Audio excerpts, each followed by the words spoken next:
صباح الخير. أسهل طريقة إنه نطلع الكيك، نجيب ورا ما نطلع الكيك من الفرن.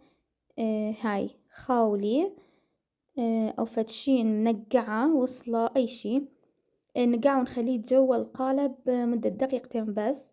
بعدين نقلب القالب بسرعة، راح يطلع عندنا القالب بكل سهولة. أنا هنا شوية كان عندي حار بالقوة، كنت أقدر أطلعه بس من الحرارة، ولا هو نزل يعني بسرعة طلع.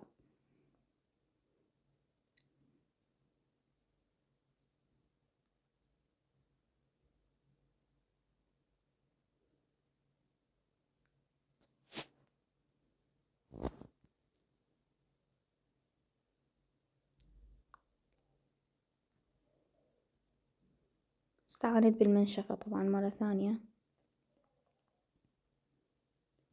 طبعا الشي اللي تخلوه تحت لازم يكون شي خاص مع المطبخ، يعني أنا هسه عندي هاي خاص فقط مع المطبخ.